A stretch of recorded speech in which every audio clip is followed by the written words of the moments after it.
Bismillahirrahmanirrahim. Assalamualaikum warahmatullahi wabarakatuh. Bertemu kembali dengan Bu Fani di sini. Kita akan belajar IPS bab 1 chapter 3. Materinya tentang letak dan luas Indonesia. Kita akan mempelajari mengenai letak astronomis, geografis, dan geologis Indonesia.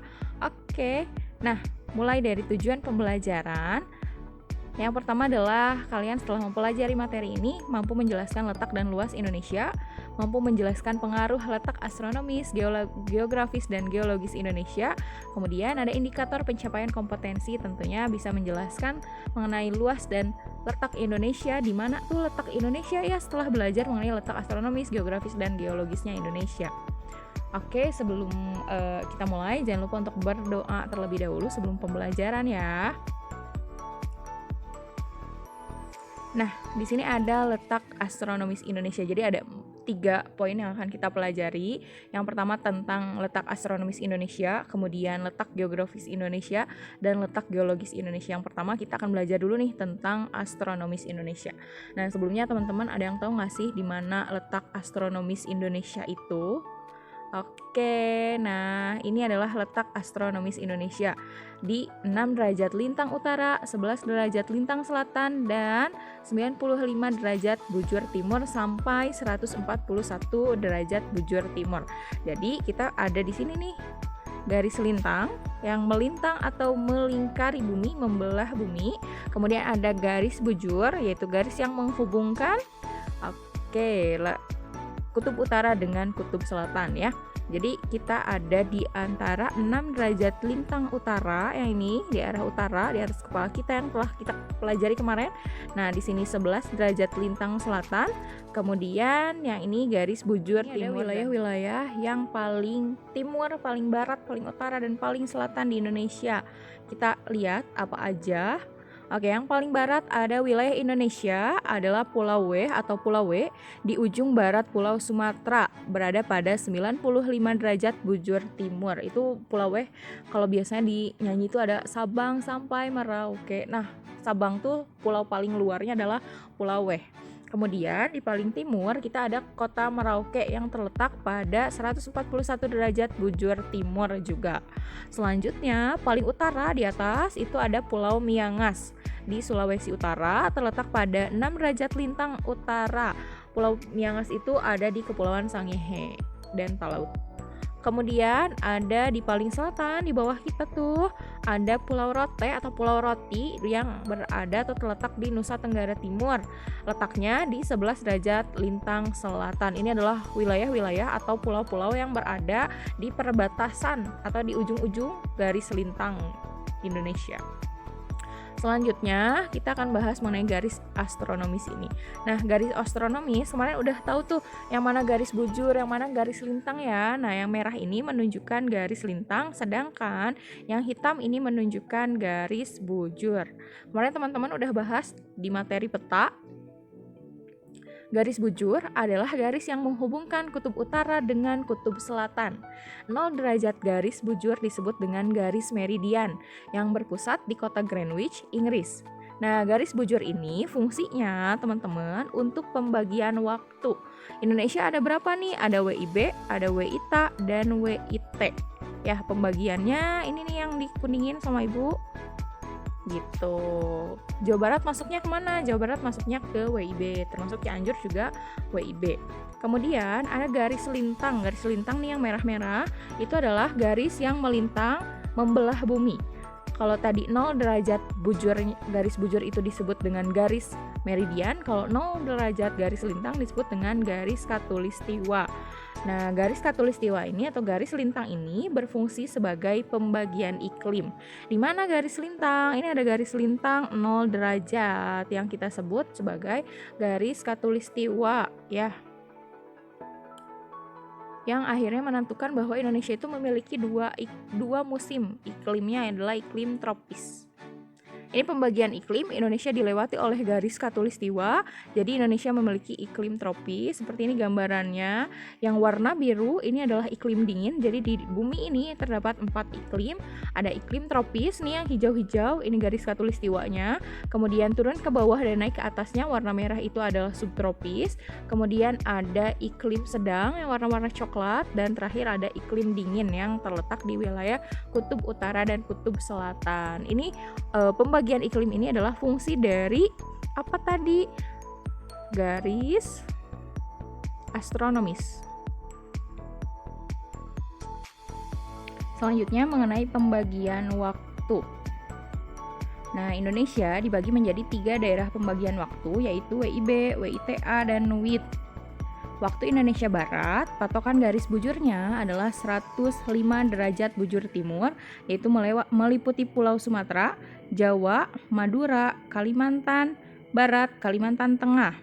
Waktu Indonesia Barat lebih cepat 7 jam dari garis waktu meridian pangkal atau waktu Greenwich. Kemudian ada waktu Indonesia bagian tengah, WITA. Patokan garisnya atau patokan garis bujurnya adalah 120 derajat bujur timur, meliputi Bali, Nusa Tenggara, Kalimantan Selatan, Kalimantan Timur, Kalimantan Utara, dan Sulawesi. Waktu Indonesia bagian tengah ini lebih cepat 8 jam dari waktu Greenwich. Kalau tadi WIB 7 plus 7 dari Greenwich, ini plus 8 dari Greenwich. Selanjutnya, waktu Indonesia bagian timur menggunakan patokan garis bujur 135 derajat bujur timur, melewati daerah Papua dan Maluku. Waktu Indonesia bagian timur ini lebih cepat 9 jam atau plus 9 daripada waktu Greenwich. Nah, kenapa sih bisa beda-beda kayak gini? Ada plus 7, plus 8, plus 9. Karena ada pembagian waktu atau batas-batas si garis bujurnya. Tiap 1 jam itu bedanya 15 derajat gitu. Jadi yang ini 105 ditambah 15 derajat ke 120, kemudian ditambah lagi 15 derajat ke 135. Jadi per 1 jam beda garis bujurnya itu 15 derajat.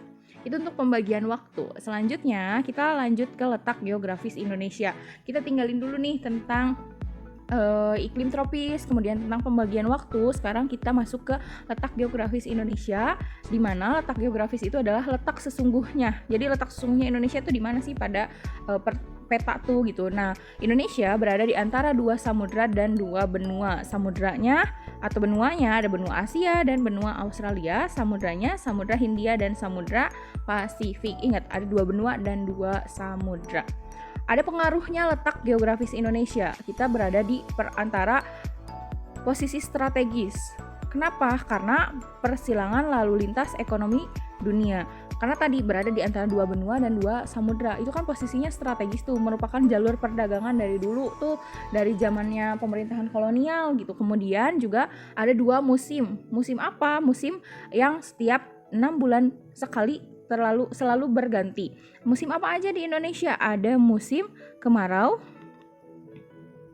sama musim penghujan. Ya. Kemudian pengaruh letak geografis juga berpengaruh nih kepada keanekaragaman flora dan fauna. Karena kita diapit oleh 2 benua, Asia dan Australia, maka flora dan fauna kita juga dipengaruhi oleh 2 benua tersebut gitu. Selanjutnya tadi Nah, ini kita masuk ke letak geografis berdasarkan musim ya, terhadap musim di Indonesia. Karena tadi kita punya 2 musim, yaitu musim penghujan dan musim kemarau. Itu dipengaruhi oleh yang namanya angin muson. Jadi angin musim atau angin muson kita sebutnya. Ada 2 nih, ada muson barat dan juga muson timur.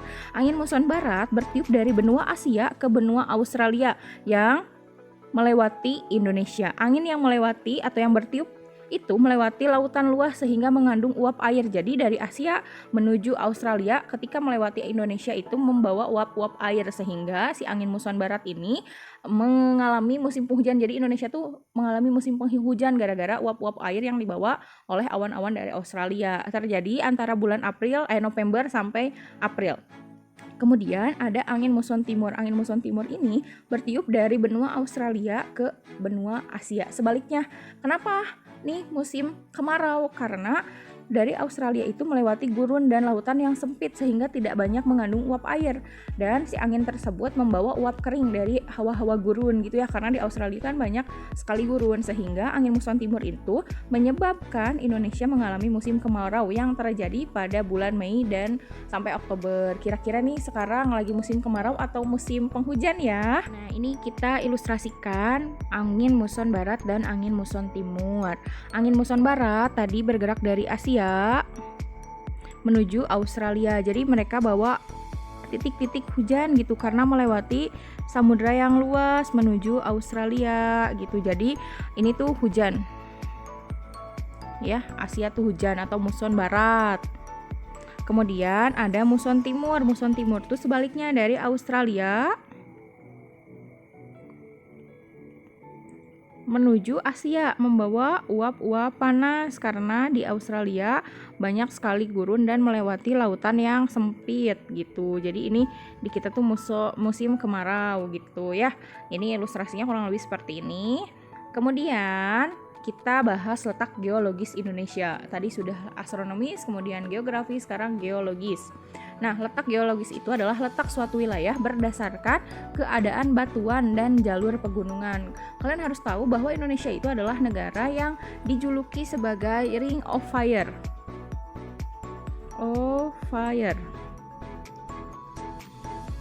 Kenapa dijuluki sebagai negara Ring of Fire? Karena kita itu berada pada dua jalur pegunungan muda, pegunungan api ya tentunya. Nah, di sini terletak pada pertemuan dua deretan pegunungan muda di dunia. Kemudian terdapat pertemuan atau 3 pertemuan lempeng besar. Kemudian Indonesia juga terletak di antara 2 dangkalan besar. Kita akan bahas satu-satu mengenai ini. Nah, yang pertama adalah mengenai lempeng pegunungan besar. Nah, pegunungan besar itu ada yang disebut dengan Sirkum Mediteran dan Sirkum Pasifik. Kita lihat ini Indonesia di sini. Sirkum Mediterania dimulai dari Afrika Utara menuju pegunungan Alpen, Eropa Selatan, pegunungan Himalaya, Asia Tenggara, Semenanjung Malaka, kemudian masuk ke Sumatera, ke Jawa, Nusa Tenggara, dan Maluku. Ini kita lihat ada panah-panahnya dari Afrika, Mediteran, kemudian masuk ke Eropa Selatan, kemudian ke pegunungan Himalaya, dan masuk ke Asia Tenggara ya. Dari Asia Tenggara melalui Semenanjung Malaya atau Malaysia masuk ke Indonesia di Sumatera. Kemudian kalau Sirkum Pasifik dimulai dari pegunungan Andes yang ada di Amerika, kemudian pegunungan Rocky di Amerika Utara, kemudian masuk ke Kepulauan Alet di Samudra Pasifik nih, di sini Samudra Pasifik, kemudian ke Jepang, kemudian ke Filipina, Kalimantan Utara, kemudian ke Laut Minahasa, Maluku Utara, Jayawijaya, dan berakhir di Selandia Baru. Jadi Indonesia tuh kayak gini, dilewati oleh cincin api gitu, jadi dikelilingi oleh barisan-barisan gunung api. Dan gunung api ini kalau yang satu sedang aktif bisa mempengaruhi gunung-gunung yang lain juga untuk ikut aktif gitu. Jadi pernah ada tuh di Sinabung aktif, di Merapi juga aktif gitu. Terus Krakatau juga aktif. Nah, bisa kayak gitu karena saling terhubung satu sama lain gitu. Kemudian ada lempeng dunia di Indonesia. Kita dilewati oleh 3 lempeng besar dunia. Yang pertama ada lempeng Eurasia, lempeng Pasifik, dan lempeng Australia. Lempeng Eurasia kita lihat. Ini lempeng Eurasia. Jadi ada patahan-patahan. Jadi bumi itu terdiri dari patahan-patahan atau lempeng-lempeng besar. Di lempeng-lempeng besar itu juga ada lempeng-lempeng kecil, termasuk nanti ada patahan Lembang ya. Nah, kayak gitu-gitu. Nah, di sini wilayah Sumatera, Jawa, Kalimantan, Sulawesi, kemudian Maluku, Nusa Tenggara itu masuk ke lempeng Eurasia. Kemudian ada lempeng Pasifik. Lempeng Pasifik di atasnya Pulau Papua nih masih bersinggungan atau masih berpengaruh ke Indonesia. Kemudian yang terakhir ada lempeng Indo-Australia. Nah, lempeng itu saling terus bergerak atau batuan penyusun tanah yang kalian injak gitu. Kemudian ada 2 dangkalan besar juga di Indonesia. 2 dangkalan itu apa aja? Kita lihat ada dangkalan Sunda dan dangkalan Sahul. Dangkalan Sunda nih melewati Semenanjung Malaka atau Malaysia, ini Sumatera, Jawa, Bali, Kalimantan, dan Madura ya. Kemudian ada Indonesia bagian tengah. Nah, ini bagian tengah. Kemudian ada dangkalan Sahul membentang dari Papua bagian utara hingga Australia. gitu. Ini dangkalan Sahul. Jadi kayak kita tuh dilewati oleh gunung api, kemudian terdiri dari 3 lempeng besar dunia, ada 2 dangkalan juga. Nah, kita sebagai warga Indonesia harus paham bahwa Indonesia adalah negara yang rawan bencana. Maka dari itu kita harus selalu siaga dan selalu siap gitu untuk menghadapi itu. Bisa jadi ada gempa sewaktu-waktu dari pergeseran lempeng, atau dari gempa itu kemudian menimbulkan tsunami yang di daerah pinggiran pantai. Kemudian juga bisa jadi ada gunung yang erupsi. Nah, kita sebagai warga negara Indonesia harus sadar terhadap itu gitu. Kemudian apabila sudah terjadi ya harus saling bahu-membahu atau saling tolong-menolong gitu. Kemudian itu kita lihat nih tadi ada sedikit mengenai tugas. Nah, kita coba latihan. Ada wilayah Indonesia terbagi dari 3 daerah waktu, yaitu WIB, WITA, WIT. Istilah titik-titik dalam tabel berikut ya. Nah, sesuai dengan daerah pembagian waktunya. Kalau di Aceh lagi jam 1 siang, jam 13.00, kira-kira di Lombok tuh jam berapa ya? Ingat bedanya 1 jam. Ini plus 1 jam, ini plus 1 jam. Gitu. Jadi kalau di Aceh jam 7, berarti di sini jam 8. Berarti kalau di Ambon jam 9. Nah, kalau di Acehnya jam 13, berarti di Lombok jam berapa? Oke, betul, jam 14. Tambah lagi nih 1 jam waktu di Ambon, jam 15 gitu ya. Oke, selanjutnya kalau di Ambon jam 23.00 atau jam 11 malam, berarti mundur nih 1 jam di waktu Lombok. Kira-kira jam berapa? Jam 22 ya. Kemudian mundur lagi ke Aceh, mundur 1 jam lagi dari 22 berarti jam 21 ya, 21.00. Kita ke selanjutnya. Kalau di Lombok jam 9, berarti di Aceh jam berapa? Mundur 1 jam, jam 8. Kalau di Lombok jam 9, berarti di Ambon maju 1 jam, jam 10 ya.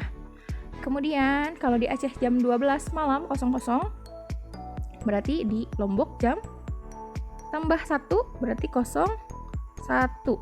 Di Ambon 02. Ya kan ya. Nah, kemudian waktu di Ambon jam 18, kita mundur ke Lombok berarti jam 17, betul. Kemudian mundur lagi 1 jam, jam 16. Kalau nih terakhir, kalau di Lombok jam 22, kira-kira di Aceh jam berapa nih? Mundur 1 jam. Betul, jam 21 ya.